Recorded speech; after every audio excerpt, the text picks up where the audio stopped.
Welcome to all of you. তোমাদের সকলকে ইতিহাস পাঠশালা ইউটিউব চ্যানেলে স্বাগত। আমি মীনাক্ষী। আজকের ক্লাসে আমরা WBCS এর 2023 যে প্রশ্নটি তোমাদের এসেছিল প্রশ্নপত্রটি সেটা আলোচনা করব। আমি যেহেতু তোমাদেরকে ইতিহাস বিষয়ে বিভিন্ন ক্লাস আমি তোমাদের করাই, তাই আমি ইতিহাস থেকে যা যা প্রশ্ন নেওয়া হয়েছে সেগুলি আলোচনা করব।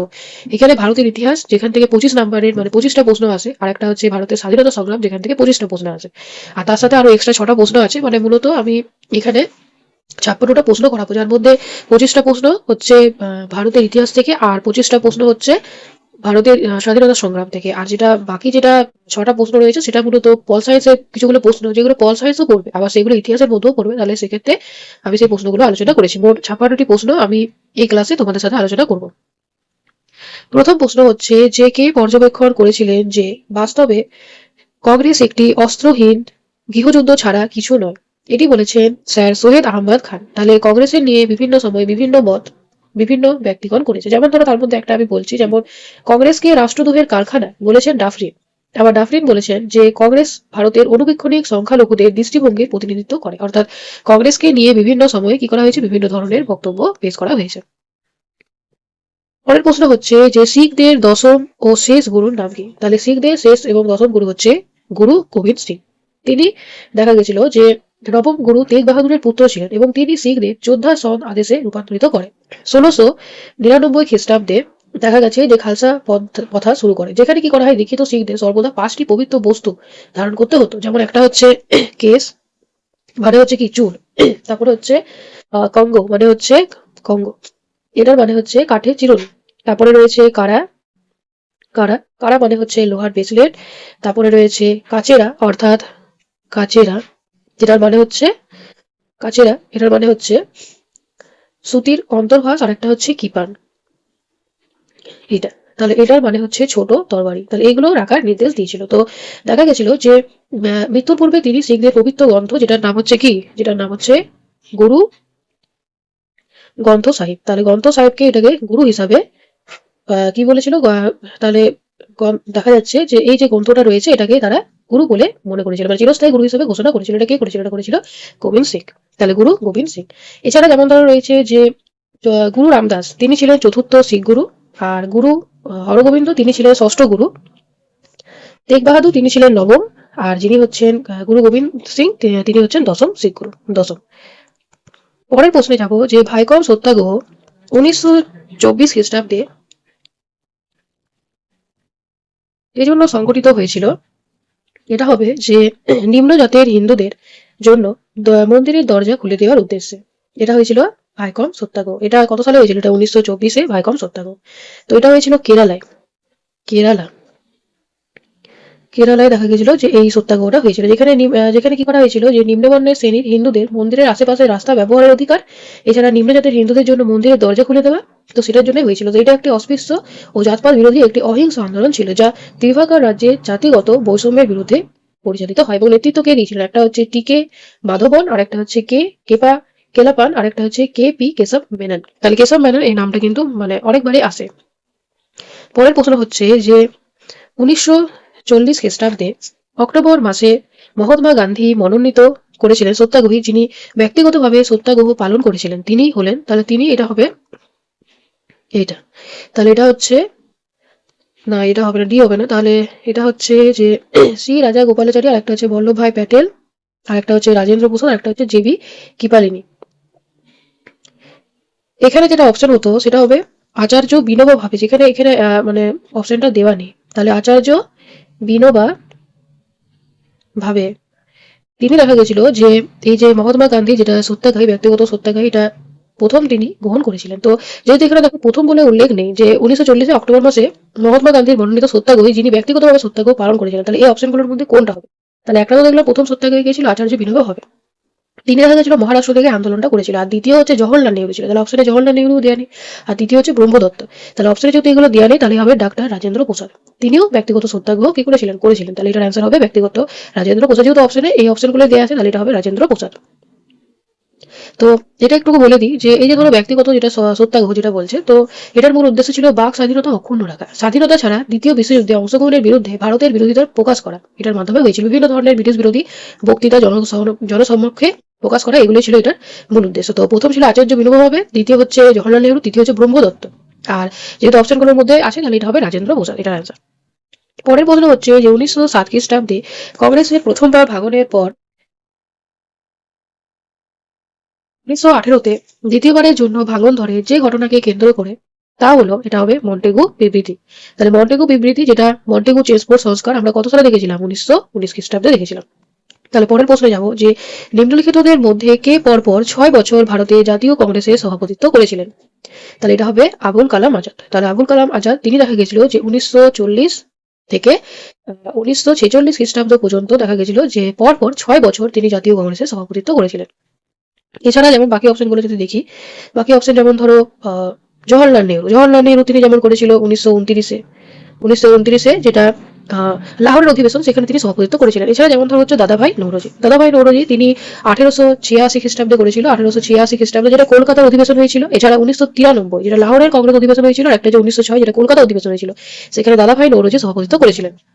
আর গোপাল কৃষ্ণ গোখলে তিনি দেখা যাচ্ছে যে 1905 খ্রিস্টাব্দে দেখা গেছিল যে বেনারসে যেটা কংগ্রেস অধিবেশন, সেখানে সভাপতিত্ব করেছিলেন, যেখানে তিনি স্বদেশী উপস্থাপন করেছিলেন, মানে স্বদেশী সমস্ত কিছু, বিদেশি জিনিস বর্জন এবং স্বদেশী দ্রব্য, স্বদেশী স্কুল কলেজ হাসপাতাল সমস্ত কিছু স্বদেশী ব্যবহার করেন। তাহলে এটার অ্যান্সার হবে কি? এটার অ্যান্সার হবে এই যে পরপর 6 বার, এটা হচ্ছে আবুল কালাম আজাদ। পরের প্রশ্ন হচ্ছে যে দিল্লি সুলতানের শেষ সুলতান কে ছিল? তাহলে দিল্লি সুলতানের শেষ সুলতান আমরা জানি যে ইব্রাহিম লোদি। তাহলে ইব্রাহিম লোদি দেখা যাচ্ছে যে 1526 খ্রিস্টাব্দে যেটা পানিপথের যুদ্ধ হয়েছিল, সেখানে দেখা গেছিল বাবর রণক্ষেত্রে দেখা গেছিল ইব্রাহিম লোদিকে কি করে নিহত করে দিয়েছিল। এবং তারপরে দেখা যাচ্ছে ভারতের ইতিহাসে একটি নতুন সাম্রাজ্যের উত্থান হচ্ছে, যার নাম হচ্ছে মুঘল সাম্রাজ্য। আর বরলাল লোদি তিনি তো লোদি সাম্রাজ্য প্রতিষ্ঠা করেছিলেন। তারপর সিকান্দর লোদি তিনি একজন বিখ্যাত শাসক ছিলেন। আর শেষ শাসক হচ্ছে ইব্রাহিম লোদি। এরপর আছে যে 1956 সালে রাজ্য পুনর্গঠন আইনের পার্ট 3-তে মাধ্যমে নিম্নলিখিত কোন সংস্থাটি গঠিত হয়েছিল? তাহলে এটা হবে যে আঞ্চলিক পরিষদ। তাহলে আঞ্চলিক পরিষদ এটা গঠিত হয়েছিল যে 1956 সালে রাজ্য পুনর্গঠন আইনের মাধ্যমে আঞ্চলিক পরিষদ গঠিত হয়েছিল। এবং এই আইনে বলা হয়েছিল যে ভারতে মোট 5টি আঞ্চলিক পরিষদ রয়েছে।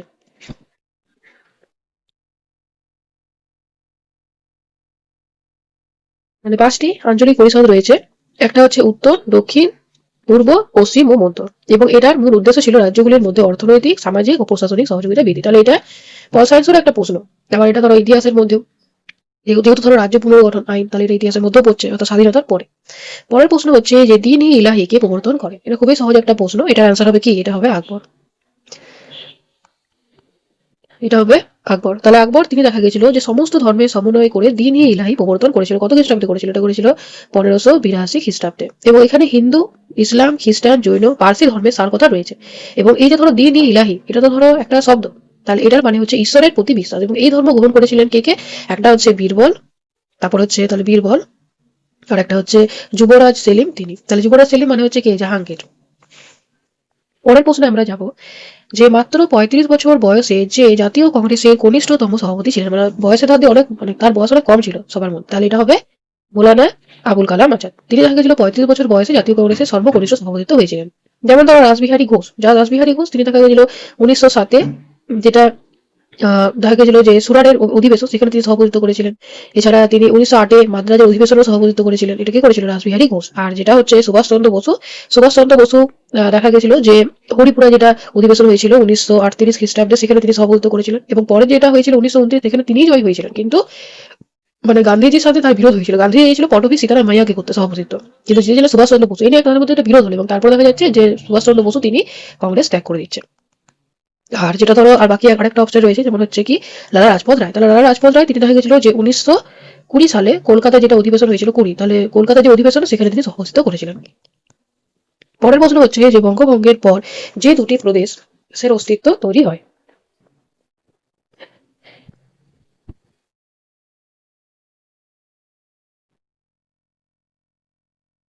তাহলে বঙ্গভঙ্গের পর যে দুটি নতুন প্রদেশের অস্তিত্ব তৈরি হয়েছিল, এটা হবে পূর্ব বাংলা এবং আসাম। তাহলে পূর্ব বাংলা এবং আসাম, যে যেটা তো আমরা জানি যে 1905-এ এটা হয়েছিল এবং লর্ড কার্জন কর্তৃক সৃষ্টি হয়েছিল। তো পূর্ববঙ্গ এবং আসামের মধ্যে ছিল ঢাকা, চট্টগ্রাম, রাজশাহী, ফরিদপুর, মালদহ, আসাম। আর এটা রাজধানী হয়েছিল ঢাকা। এবং এটা মুসলিমদের সংখ্যা গরিষ্ঠতার জন্য হয়েছিল। আর এছাড়া তো আরেকটা ছিল পশ্চিমবঙ্গ, কিন্তু সেটা তো ধরো আগের থেকে অস্তিত্ব ছিল। এখানে হচ্ছে যে দুটি নতুন প্রদেশ, তার জন্য এটা হচ্ছে পূর্ব বাংলা আর একটা হচ্ছে আসাম। তাহলে বঙ্গভঙ্গের সময় দুই ভাগে ভাগ হয়ে গেছিল, একটা হয়েছিল পূর্ববঙ্গ, আসাম, আর একটা ছিল বঙ্গদেশ, মানে বর্তমান যেটা পশ্চিমবঙ্গ। তো যেটা বঙ্গদেশ সেটার মধ্যে ছিল পশ্চিমবঙ্গ, বিহার আর উড়িষ্যা। এটা রাজধানী ছিল কলকাতা। তো এটা হয়েছিল সংখ্যাগরিষ্ঠ হিন্দুদের জন্য। তো যেহেতু দুটো নতুন প্রদেশ, তাহলে এখানে আবার পূর্ব বাংলা আর একটা হচ্ছে আসাম। এভাবে দেখা হয়েছিল যে ধর্মের ভিত্তিতে ভাগ করে দেওয়া হয়েছিল। পরের প্রশ্ন হচ্ছে যে বাংলা এবং উড়িষ্যায় গদর দলের নেতা কে ছিলেন? এটা হবে যতীন্দ্রনাথ, এটা দা এটা ভুল, যতীন্দ্রনাথ মুখার্জি। যতীন্দ্রনাথ দাস হবে না, যতীন্দ্রনাথ মুখার্জি। তাহলে এইভাবে কি হয়, কনফিউজ করে দেওয়া হয় যে ধরো কোনো একটা টাইটেল অন্য দিয়ে দিল, তাহলে ভাবছে যে একটু আমরা না দেখলে কি হয়, সেটা আমরা ঠিক করে চলে আসি। তাহলে বাংলা এবং উড়িষ্যার গদর দলের নেতা ছিলেন যতীন্দ্রনাথ মুখার্জি। তিনি বাঘা যতীন নামে পরিচিত, বাঘা যতীন নামেও পরিচিত। এবং প্রথম বিশ্বযুদ্ধের সময় জার্মানির সাহায্য নিয়ে তিনি ব্রিটিশদের বিরুদ্ধে সশস্ত্র বিদ্রোহের পরিকল্পনা করেছিলেন এবং তিনি একটি দল করেছিলেন, যেটা যুগান্তর দলের নেতা ছিলেন। তিনি যুগান্তর দলের নেতা ছিলেন। পরের প্রশ্ন হচ্ছে যে কোন চোল রাজা গঙ্গাই কোন্ড উপাধি নিয়েছিলেন? এটা হবে প্রথম রাজেন্দ্র চোল। তাহলে প্রথম রাজেন্দ্র চোল তিনি দেখা গেছিল যে উত্তর ভারতের অভিযানে তিনি সফল হয়েছিলেন এবং গঙ্গা নদী তীরবর্তী তীরে বিজয়ের স্মারক হিসাবে তিনি গঙ্গাই কোন্ড এই যে উপাধিটা সেটা তিনি নিয়েছিলেন। এবং তিনি 1025 খ্রিস্টাব্দে রাজা মহিপালকে পরাজিত করেছিলেন এবং তারপর তিনি এই উপাধিটা নিয়েছিলেন এবং এই স্মরণেই তিনি গঙ্গাই কোন্ড চোলপুরমে রাজধানী স্থাপন করেছিলেন। আরেকটা হচ্ছে প্রথম রাজরাজ, তার সম্পর্কে একটু বলি। তিনি হচ্ছেন যে তাঞ্জাভুরে যেটা বৃহদেশ্বর মন্দির বা রাজরাজেশ্বর মন্দির, সেটা তিনি নির্মাণ করেছিলেন। পরের প্রশ্ন হচ্ছে যে ভারতীয় সংবিধানে পঞ্চবার্ষিকী পরিকল্পনা ধারণা নেওয়া হয়েছে কোন দেশ থেকে? রাশিয়া। মানে ধরো কোনো একটা বিষয় রয়েছে, সেটাকে নিয়ে 5 বছর সেটা নিয়ে ফোকাস করা হবে। যেমন ধরো স্বাধীনতার পর আমরা দেখেছিলাম জওহরলাল নেহরুর নেতৃত্বে এই পঞ্চবার্ষিকী পরিকল্পনা গ্রহণ করা হয়েছিল। তো ভারতের যে সংবিধানটা আছে, সেই সংবিধানে যেগুলো ধরো মানে মূল মূল অংশ রয়েছে, সেগুলো বিভিন্ন দেশে যেটা সংবিধান সেখান থেকে কিন্তু নেওয়া হয়েছে। যেমন ধরো রাশিয়া থেকে যেমন পঞ্চবার্ষিকী পরিকল্পনা যেটা মৌলিক কর্তব্য, সেটা কিন্তু রাশিয়া থেকে নেওয়া হয়েছে। আর যেটা হচ্ছে ধরো মার্কিন যুক্তরাষ্ট্র মানে হচ্ছে আমেরিকা, সেখান থেকে ওই ভারতীয় সংবিধানের যে প্রস্তাবনা আছে সেটা কিন্তু নেওয়া হয়েছে। এছাড়া লিখিত সংবিধান, লিখিত রূপ রয়েছে অনেক দেশ আছে যেখানে কিন্তু লিখিত রূপে লেখা নেই সংবিধানটা, কিন্তু এখানে আমাদের একটা লিখিত রূপ, এটা নেওয়া হয়েছে আমেরিকা থেকে। তারপর যেমন ধরো রয়েছে ইংল্যান্ড, তাহলে ইংল্যান্ড মানে হচ্ছে ব্রিটেন, এখান থেকে মন্ত্রী পরিষদ। তারপর হচ্ছে এক নাগরিকত্ব মানে হচ্ছে ধরো কোনো একজন ব্যক্তি সে একটা দেশের নাগরিক, যেমন আমরা হচ্ছে ভারতের নাগরিক, কিন্তু এমন অনেক দেশ আছে যেখানে দুটো দেশের সে নাগরিকত্ব নিতে পারে। আবার জার্মানি, এখান থেকে যেমন নেওয়া হয়েছে যে জরুরি অবস্থায় মৌলিক অধিকার বাতিল করা, এটা নেওয়া হয়েছে। এছাড়া আরেকটা দেখবে দুটো শব্দ খুবই ফেমাস আছে, একটা হচ্ছে প্রজাতন্ত্র, আর একটা হচ্ছে সাম্য। তাহলে প্রজাতন্ত্র সাম্য এই দুটো শব্দ কিন্তু নেওয়া হয়েছে ফ্রান্সের সংবিধান থেকে।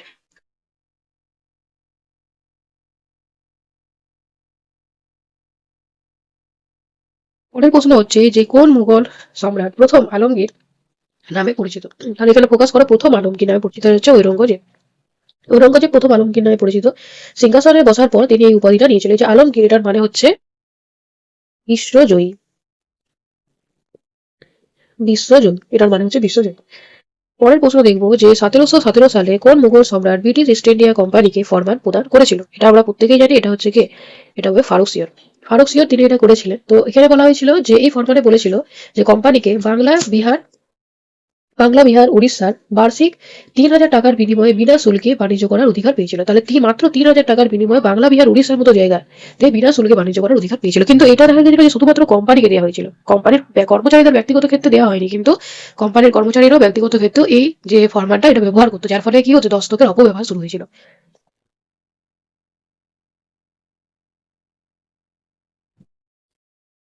পরের প্রশ্ন হচ্ছে যে কংগ্রেস শব্দটি গ্রহণ করা হয়েছিল। এটা আসলে মানে আমেরিকা থেকেই কংগ্রেস শব্দটা নেওয়া হয়েছিল। কংগ্রেস এটা উত্তর ভারতের ইতিহাস থেকে মানুষের জমায়েত বোঝাতে এটা ব্যবহার করা হয়েছিল। তো কংগ্রেসের অর্থ হচ্ছে কি একসাথে মিলিত হওয়া, এবং এটা নেওয়া হয়েছে উত্তর আমেরিকা থেকে কংগ্রেস শব্দটি।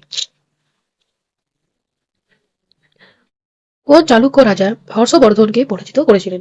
এটি হবে দ্বিতীয় পুলকেশী। তাহলে দ্বিতীয় পুলকেশী দেখা গেছিল যে হর্ষবর্ধনকে পরাজিত করেছিল এবং এই জয়ের ফলে দ্বিতীয় পুলকেশী দক্ষিণা পথেশ্বর দক্ষিণা পথেশ্বর এই উপাধিটা নিয়েছিল। দক্ষিণা পথেশ্বর, কারণ দেখো হর্ষবর্ধন নিজেকে উত্তরা পথনাথ বলতো, তাহলে যখন চালুক্যরা দ্বিতীয় পুলকেশী হর্ষবর্ধনকে পরাজিত করলো, তখন তিনি দক্ষিণা পথেশ্বর এই যে উপাধিটা আছে সেটা তিনি তখন নিলেন। পরের কথা হচ্ছে যে 1893 সালে বাল গঙ্গাধর তিলক গণপতি উৎসব শুরু করেছিলেন। তিনি প্রথম শিবাজী উৎসব পালন করেছিলেন কখন?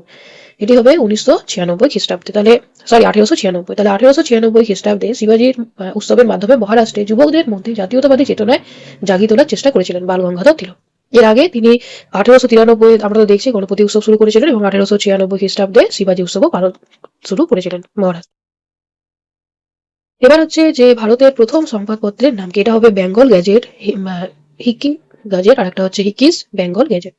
তো এটা দেখা গেছিল যে 1780 খ্রিস্টাব্দে জেমস অগাস্টাস হিক্কি তিনি কলকাতাতে এই ইংরেজি সাপ্তাহিক পত্রিকাটি প্রকাশ করেছিলেন এবং এটা ক্যালকাটা জেনারেল অ্যাডভান্টার তাহলে অ্যাডভার্টাইজার নামেও পরিচিত। তাহলে ক্যালকাটা জেনারেল অ্যাডভার্টাইজার নামেও পরিচিত হচ্ছে এই প্রথম সংবাদপত্রটি, যেটি হচ্ছে বেঙ্গল গ্যাজেট, হিকি গ্যাজেট বা হিকিস বেঙ্গল গ্যাজেট।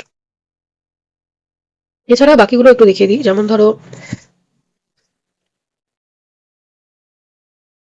বাকিগুলো রয়েছে, যেমন ধরো তাহলে এটা তো অ্যান্সার হচ্ছে বেঙ্গল গ্যাজেট। এছাড়া আছে যেমন হচ্ছে সমাচার দর্পণ, এটা 1818 খ্রিস্টাব্দে হয়েছিল। 1818 খ্রিস্টাব্দে শ্রীরামপুর ব্যাপটিস্ট মিশন থেকে প্রকাশিত বাংলার প্রথম সাপ্তাহিক পত্রিকা সংবাদপত্র, যেটা ক্লার্ক ম্যাসম্যান তিনি সম্পাদনা করেছিলেন। তারপর আছে দিগদর্শন, এটা হয়েছিল 1818 খ্রিস্টাব্দে হয়েছিল। বাংলা ভাষার প্রথম সমসাময়িক পত্রিকা, মানে সমসাময়িক পত্রিকা এবং মাসিক পত্রিকা যেটাকে বলা হয়। তো এটা হচ্ছে জন ক্লার্ক মার্সম্যানের সম্পাদনা প্রকাশিত করেছিল। এখানে ভূগোল, ইতিহাস, শিক্ষণীয় তথ্য এই পত্রিকায় প্রকাশিত হতো। আর যেটা হচ্ছে পার্থেনন, এটা ইয়ং বেঙ্গল দলের একটি ইংরেজি সাপ্তাহিক পত্রিকা ছিল। পরের প্রশ্ন হচ্ছে যে আমুক্ত মাল্যদয় এটা কে রচনা করেছিল? কৃষ্ণদেব রায়। তাহলে কৃষ্ণদেব রায় তিনি দেখা গেছিল আমুক্ত মাল্যদয় এটা করেছিলেন। এটা বিজয়নগরের রাজা ছিলেন তিনি, কৃষ্ণদেব রায়, এবং এটা করেছিল 16 শতাব্দীতে। তো এটা হচ্ছে কোন ভাষায় রচিত? এটা হচ্ছে তেলুগু ভাষায় রচিত।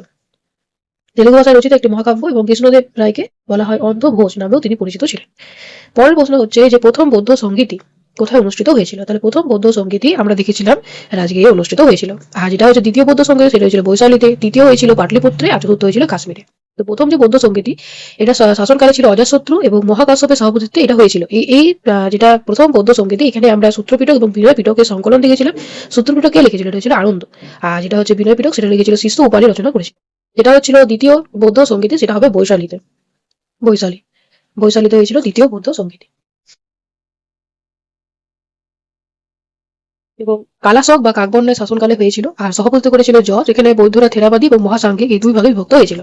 তারপর হচ্ছে তৃতীয় সেটা হয়েছিল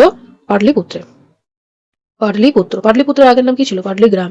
তাহলে পাটলিপুত্র এখানে অশোকের শাসনকালে হয়েছিল। মোগলিপুত্র তিস তিনি দেখা গেছিল যে অভিধর্ম যে পিটকটা রয়েছে সেটা তিনি রচনা করেছিলেন, এবং এখানে বৌদ্ধ সঙ্গের নিয়মগুলো কঠোরভাবে মানার উপরে জোর দেওয়া হয়েছিল।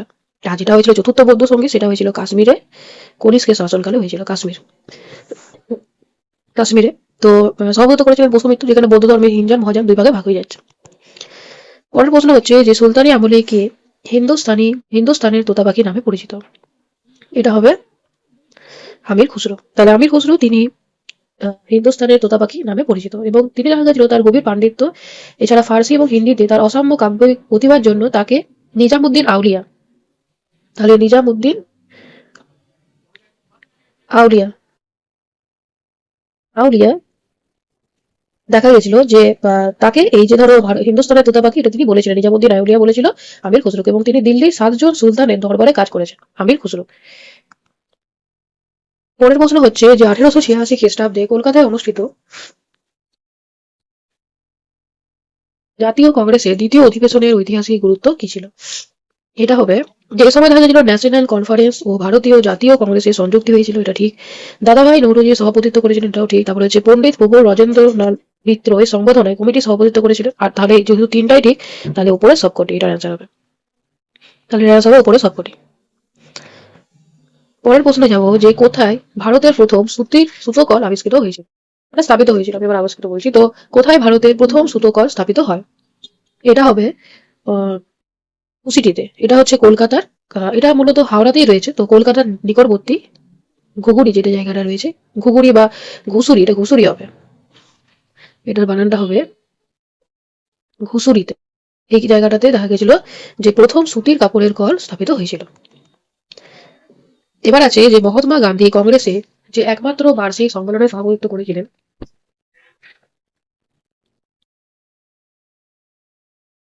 সেটি হলো তিনি মানে কংগ্রেসের যে এতগুলো অধিবেশন হয়েছিল তার মধ্যে তিনি একবারই মাত্র সভাপতি হয়েছিলেন। সেটা কোথায় হয়েছিল? সেটা হয়েছিল বেলগাঁও। এটা 1925 খ্রিস্টাব্দে, যেটা এখানে 1925 লেখা আছে, এটা 1924 হবে। তাহলে 1924 তোমরা একটু জানাবে যেটা 1924 না 1925, কমান্ডে তোমরা একটু জানাবে এটা। তো আমার তো জানা 1924 যেটা বেলগ্রামে যেটা অধিবেশন হয়েছিল, সেখানে গান্ধীজি দেখা গেছিল যে বেলগ্রাম এটা কোথায় রয়েছে? এটা রয়েছে কর্ণাটক রাজ্যে, সেখানে তিনি সভাপতিত্ব করেছিলেন। পরের প্রশ্ন হচ্ছে যে দাক্ষিণাত্যের বিজয় নীতির সূচনা প্রথম কোন সুলতান করেছিলেন? এটা হচ্ছে আলাউদ্দিন খলজি। আলাউদ্দিন খলজি তিনি দেখা গেছিল দক্ষিণ ভারতে যেমন দেবগিরিতে ছিল যাদব বংশ, তারপর ওয়ারাঙ্গালে রয়েছে কাকাতিয়া বংশ, হৈসল এই রাজ্যগুলো জয় করেছিলেন এবং দক্ষিণ ভারতের অভিযানে তার উদ্দেশ্য ছিল দক্ষিণ ভারতে সুলতানি সাম্রাজ্যের বিস্তার ঘটানো এবং দাক্ষিণাত্যে রাজ্যগুলি ব্যাপক ধনসম্পদ লুট করা। পরের প্রশ্ন হচ্ছে যে দিল্লির কোন সুলতান প্রথম উত্তর পশ্চিম সীমান্ত নীতি গ্রহণ করেছিলেন? তাহলে দিল্লির কোন সুলতান প্রথম উত্তর পশ্চিম সীমান্ত নীতি গ্রহণ করেছিলেন? এটা হবে বলবন। মানে বলবনের সময় এমনি দেখো মোগল যে আক্রমণটা শুরু হয়েছিল উত্তর পশ্চিম সীমান্ত দেখা যেত যে এই যে হচ্ছে মঙ্গল তারা আক্রমণ করেছিল। প্রথম কিন্তু আক্রমণ হয়েছিল ইলতুৎমিশের সময়, কিন্তু তখন যেহেতু ধরো পুরো সাম্রাজ্যটা তখন কিছুদিন আগে ধরো স্থাপন করা হয়েছিল, তার জন্য সে মানে সাম্রাজ্যটা সে হারে বড় ছিল না, শক্তিশালী ছিল না। কিন্তু বলবন যখন শাসন করেছিল তখন দেখা যেত মুঘল আক্রমণের হাত থেকে সাম্রাজ্যটাকে রক্ষা করার জন্য তিনি সীমান্ত অঞ্চলে শক্তিশালী দুর্গ নির্মাণ করেছিল, অভিজ্ঞ সেনা নিয়োগ করেছিল এবং রক্ত এবং লৌহ নীতি অনুসরণ করে সামরিক প্রতিরক্ষার ব্যবস্থা সুদৃঢ় করেছিল। তাহলে এটার অ্যান্সার হবে বলবন। কোন সম্রাটের আমলে নালন্দা বিশ্ববিদ্যালয় স্থাপিত হয়েছিল? এটা আমরা জানি যে গুপ্ত যুগে এটা আমরা দেখতে পেয়েছিলাম প্রথম কুমারগুপ্ত। তাহলে প্রথম কুমারগুপ্ত তিনি দেখা গেছিল যে খ্রিস্টীয় যেটা হচ্ছে ৫ম শতাব্দী, সেই সময় দেখা গেছিল যে এই নালন্দা বিশ্ববিদ্যালয়টা তৈরি হয়েছিল এবং ১২০০ খ্রিস্টপূর্ব পর্যন্ত নালন্দা বিশ্ববিদ্যালয়ের অস্তিত্ব ছিল। এবং পরে দেখা যায় যে বখতিয়ার খলজি এই বিশ্ববিদ্যালয়ে আক্রমণ করে এবং এখানে পুরো বিদ্যালয়টা কি করেছিল, আগুনে জ্বলিয়ে দিয়েছিল এবং বহুদিন ধরে সে আগুন জ্বলেছিল।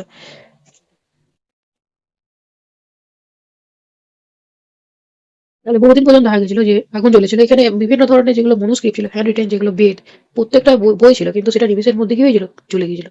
এবং এখানে আমরা যেমন দেখি হিউয়েন সাং, তারপর ইস্ট তিনি চীন থেকে এখানে এসেছিল। এছাড়া তিব্বত, কোরিয়া, ইন্দোনেশিয়া থেকেও ছাত্ররা এখানে পড়তে আসতো। এবার আছে যে ১৯৩৮ খ্রিস্টাব্দে জাতীয় পরিকল্পনা কমিটির প্রতিষ্ঠায় গুরুত্বপূর্ণ ভূমিকা নিয়েছিল শিল্পায়নের উপর ভিত্তি করে অর্থনৈতিক বিকাশের পন্থা গ্রহণে নির্মিত। এটা কে করেছিলেন? এটা হবে সুভাষচন্দ্র বসু।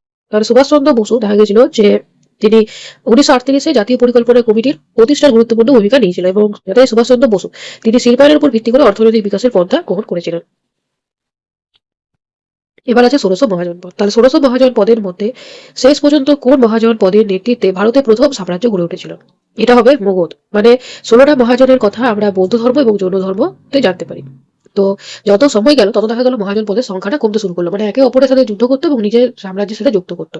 তার ফলে দেখা গেল মগধ সাম্রাজ্য। এখানে আমরা যেমন ধরো দেখবো হর্ষঙ্ক বংশ রয়েছে, তারপরে ধরো শিশুনাগ বংশ যেটা রয়েছিল, শিশুনাগ বংশ, তারপরে আছে যেমন নন্দ বংশ, এই এদের দেখেছিলাম। আর মৌর্যরা তো এখানে বিশাল একটা সাম্রাজ্য গড়ে তুলেছিল।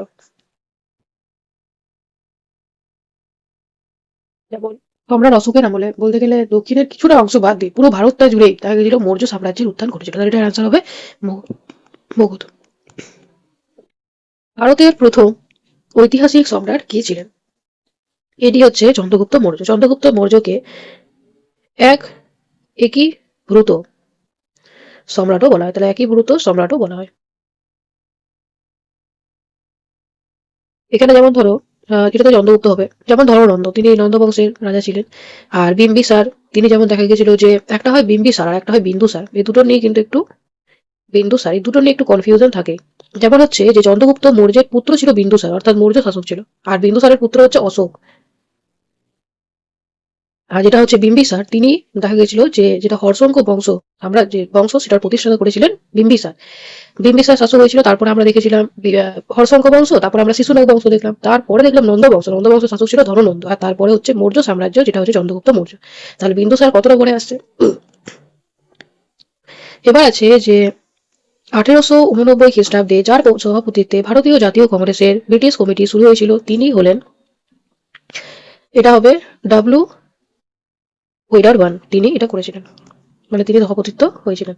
পরের প্রশ্ন হচ্ছে যে নিম্নলিখিত কোন ব্রিটিশ আইনে ভারতের পার্লামেন্টীয় সরকারের রূপরেখা উপস্থাপিত হয়েছিল? এটা হবে যে ১৮৫৩ খ্রিস্টাব্দের যেটা চার্টার আইন, সেখানে ভারতীয় পার্লামেন্টের সরকারের রূপরেখা হয়েছিল। এই আইনটি দেখা গেছিল যে প্রথমবার গভর্নর জেনারেলের কাউন্সিলের আইন প্রণয়নকারী ও প্রশাসনের কার্যাবলী পৃথক করেছিল। তাহলে একটা হচ্ছে যে গভর্নর জেনারেল কাউন্সিলের আইন প্রণয়নকারী ও প্রশাসনিক কার্যাবলীকে পৃথক করেছিল এটা। নেক্সট প্রশ্ন হচ্ছে যে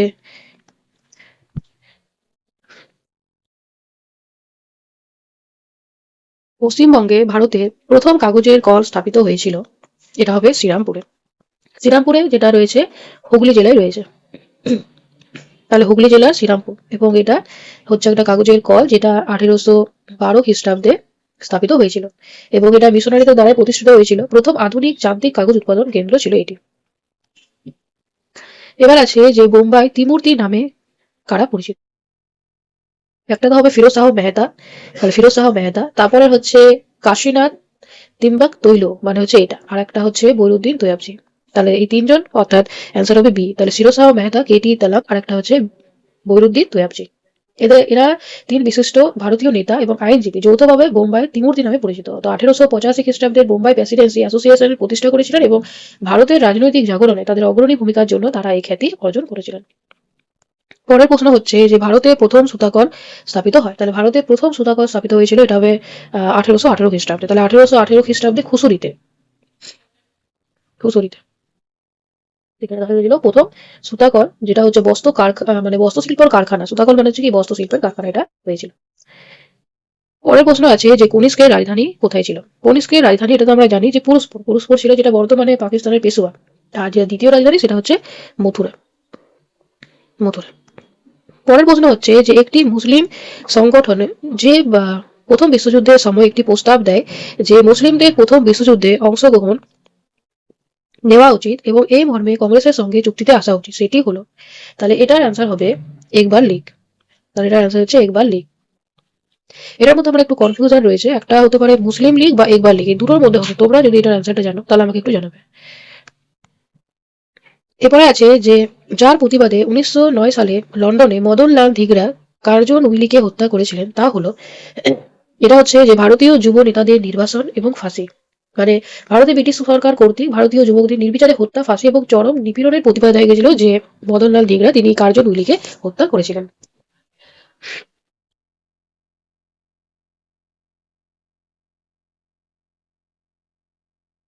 পরের প্রশ্ন হচ্ছে যে গণপরিষদের সদস্য কারা। দেখো, এটা পল সায়েন্সও আসবে, আবার এটা ইতিহাসের মধ্যেও আসবে। তাহলে গণপরিষদের সদস্যদের এটা বা সদস্যরা, এটা হবে প্রাদেশিক আইনসভাগুলির কৃতিত্ব নির্বাচিত হতো। তাহলে গণপরিষদের সদস্যরা প্রাদেশিক আইনসভাগুলির কৃতিত্ব নির্বাচিত হতো। তো 1946 খ্রিস্টাব্দে দেখা গেছিল যে ক্যাবিনেট মিশনের পরিকল্পনা অনুযায়ী ভারতের গণপরিষদের অধিকাংশ সদস্য প্রাদেশিক আইনসভা সদস্যদের দ্বারা একক হস্তান্তরযোগ্য ভোটের মাধ্যমে পরোক্ষভাবে নির্বাচিত হতো। তাহলে এটার আনসার হবে এটা। পরের প্রশ্ন হচ্ছে যে বাংলাদেশে ফরাজি আন্দোলন কে শুরু করেছিল। এটা হবে হাজী শরিয়তুল্লাহ। তাহলে হাজী শরিয়তুল্লাহ, তোমরা যদি মাদ্রাসার পরীক্ষাটা দেখেছো যে 11-12, সেখানেও কিন্তু এই যে ফরাজি আন্দোলন আর হাজী শরিয়তুল্লাহ, এই প্রশ্নটা এসেছিল। তো 1818 খ্রিস্টাব্দে দেখা গেছিল যে অবিভক্ত বাংলার পূর্ববঙ্গে এই ধর্মীয় এবং আর্থ সামাজিক সংস্কার আন্দোলন প্রতিষ্ঠা করেছিলেন হাজী শরিয়তুল্লাহ। এছাড়া দেখা গেছিল যে এই আন্দোলনে জমিদাররা যে নীলকরদের উপর অত্যাচার করতো, ধরো মানে জমিদার নীলকররা তারা যে কৃষকদের উপর অত্যাচার করতো, সেটা নিয়ে দেখা গেছিল এই আন্দোলনে তীব্র প্রতিবাদ করেছিল। এবং হাজী শরিয়তুল্লাহ মৃত্যুর পর যে দুদু মিয়া তার পুত্র এই আন্দোলনের নেতৃত্ব দিয়েছিল। আর যেটা হচ্ছে তিতুমির, তিতুমির কিন্তু জড়িত ছিল ওয়াহাবি আন্দোলনের সাথে। তো তিনি জমিদার এবং নীলকরদের অত্যাচার ও ব্রিটিশ শাসনের বিরুদ্ধে বারাসাতের বিদ্রোহের নেতৃত্ব দিয়েছিলেন, এবং নারকেলবেড়িয়া যেটা বাঁশের কেল্লা সেটা নির্মাণ করেছিলেন, এবং সেখান থেকে ইংরেজদের বিরুদ্ধে সশস্ত্র সংগ্রাম করেছিল, এবং 1831 খ্রিস্টাব্দে তিতুমির দেখা গেছিল শহীদ হয়েছিল। তাহলে হাজী শরিয়তুল্লাহ তিনি জড়িত ছিলেন কার সাথে? ফরাজি আন্দোলনের সাথে। আর তিতুমির তিনি জড়িত ছিলেন ওয়াহাবি আন্দোলনের সাথে। এবার আছে মিহির কুল বা মিহির গুল কে ছিলেন। এটি হবে হুন শাসক, এবং চীনা পরিবারজ হিভেনসাং তার বর্ণনা অনুযায়ী তিনি অত্যন্ত নিষ্ঠুর প্রকৃতির ছিলেন, এবং তার যেটা রাজধানী সেটা হচ্ছে সাকল, মানে বর্তমান যেটা পাকিস্তানের সিয়ালকোট, সেইখানে ছিল তার রাজধানীটা। এবার আছে নানাঘাট শিলালিপিতে কোন রাজার কীর্তি কাহিনী বর্ণিত রয়েছে। এটা হবে প্রথম শতকর্ণী। তাহলে প্রথম শতকর্ণী দেখা গেছিল যে নানাঘাট শিলালিপি, এই শিলালিপি থেকে সাতবাহন বংশের রাজা প্রথম শতকর্ণী এবং রানী নাগনিকার শাসনকাল সম্পর্কে জানা যায়, তাদের বৈদিক ধর্মের প্রতি বিশ্বাস, তারপর অশ্বমেধের যজ্ঞ অনুষ্ঠান, এছাড়া তৎকালীন দাক্ষিণাত্যে যেটা বাণিজ্য পথ, অর্থনৈতিক অবস্থা, সে সমস্ত কিছু জানা যায়। আর এই যে ধরো নানাঘাট শিলালিপিটা রয়েছে, এটা মহারাষ্ট্রের যেটা পশ্চিমঘাট পর্বতমালা, যেটা নানাঘাট গিরিপথ, সেইখানে কিন্তু এই শিলালিপিটা আমরা পেয়েছি। পরের প্রশ্ন হচ্ছে যে দাদাভাই নৌরোজি ব্রিটেন হাউস অফ কমন্সে যে দলের প্রতিনিধিত্ব হিসাবে নির্বাচিত হয়েছিলেন, তা হলো, এটা হবে লিবারাল পার্টি। তাহলে লিবারাল পার্টি প্রতিনিধিত্ব করেছিলেন, এবং তিনি ছিলেন প্রথম ভারতীয় এবং প্রথম অশ্বেতাঙ্গ ব্যক্তি যিনি ব্রিটিশ পার্লামেন্টে নির্বাচিত হয়েছিলেন। তাহলে তিনি কে? তিনি হচ্ছেন দাদাভাই নৌরোজি।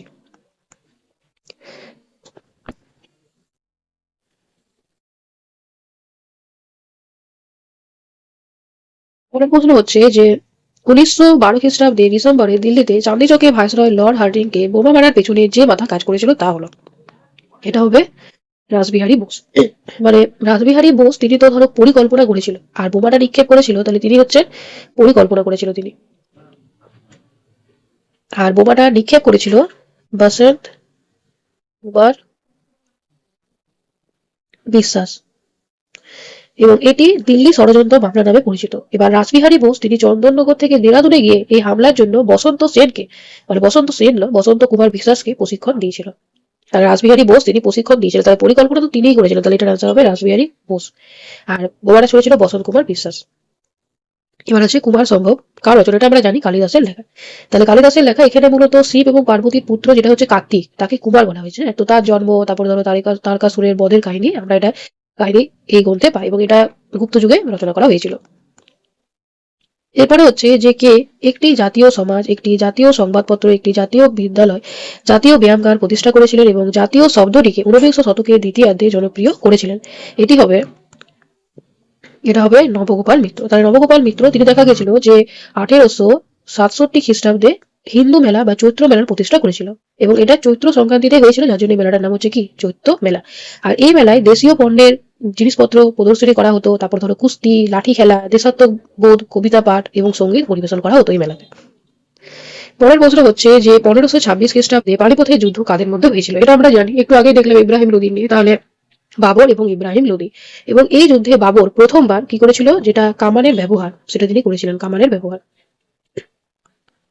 পরের প্রশ্ন হচ্ছে যে পান্ডুয়া যেটা আদিনা মসজিদ কে নির্মাণ করেছিল? এটা হবে সিকান্দার শাহ। তাহলে সিকান্দার শাহ তিনি দেখা গেছিল পান্ডুয়ার যেটা আদিনা মসজিদ সেটা তিনি নির্মাণ করেছিলেন, এবং এটা ইলিয়াস শাহী রাজবংশের শাসক ছিলেন তিনি। তাহলে ইলিয়াস শাহী রাজবংশের শাসক ছিলেন কে? সিকান্দার শাহ। এবং তিনি দেখা যায় যে এই যে ধরো আদিনা মসজিদ এটা কোথায় রয়েছে? এটা রয়েছে মালদাতে। তাহলে এটা রয়েছে মালদাতে।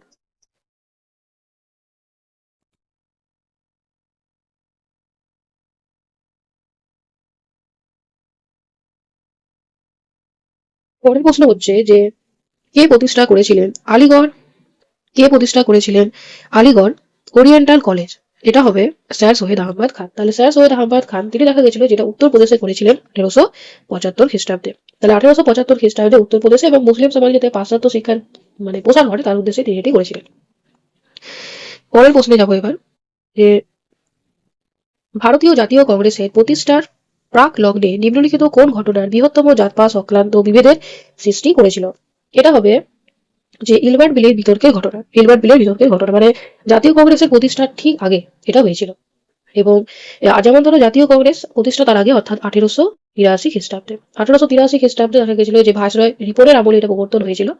এখানে বলেছিল যে একজন ভারতীয় বিচারক কখনোই কিন্তু ইউরোপীয় ধরো কেউ হয়তো দোষ করেছে, তাহলে ইউরোপীয়দের বিচার করতে পারতো না। তো লর্ড রিপন বলেছিল যেমন ইউরোপীয়রা যেমন ভারতীয়দের বিচার করতে পারবে, তেমন একজন ভারতীয় বিচারকও ইউরোপীয়দের বিচার করতে পারবে। কিন্তু এটা নিয়ে একটা বিরোধ সৃষ্টি হয়েছিল, এবং পরবর্তীকালে যে ইলবার্ট বিল সেটাকে মানে কিছুটা তার মধ্যে পরিবর্তন করে দেওয়া হয়েছিল। তো এটা হচ্ছে ইলবার্ট বিল বিতর্ক, এটা হচ্ছে 1883 খ্রিস্টাব্দে এটা হয়েছিল লর্ড রিপনের আমলে। পরের প্রশ্ন হচ্ছে যে ভারতের প্রথম পাবলিক সার্ভিস কমিশন প্রতিষ্ঠা হয় যার দ্বারা? এটা হবে 1919 খ্রিস্টাব্দে ভারত শাসন আইন। তো এটা ধরো ভারত শাসন আইন, এটার সাথে হয়েছিল লি কমিশন বলে একটা কমিশন হয়েছিল, লি কমিশন, লি কমিশন। তো দেখা গেছিল যে তাদের সুপারিশের পরে 1926 খ্রিস্টাব্দে দেখা গেছিল ভারতে পাবলিক সার্ভিস কমিশনটা গঠিত হয়েছিল। তো এটার অ্যান্সার হবে 1919 ভারত শাসন আইন এটা। আর যেটা হচ্ছে ইউপিএসসি, ইউপিএসসি সেটা কিন্তু 1935 যেটা ভারত শাসন আইন হয়েছিল সেটা অনুযায়ী কিন্তু ইউপিএসসি গঠিত হয়েছিল। তাহলে 1919 যেটা ভারত শাসন আইন সেটা অনুযায়ী কিন্তু যেটা পাবলিক সার্ভিস কমিশনটা গঠিত হয়েছিল, প্রতিষ্ঠা হয়েছিল, যার দ্বারা এটা হবে 1919। আর যদি বলা ইউপিএসসি তাহলে এটা হবে 1935 যেটা ভারত শাসন আইন সেটা দ্বারা হয়েছিল।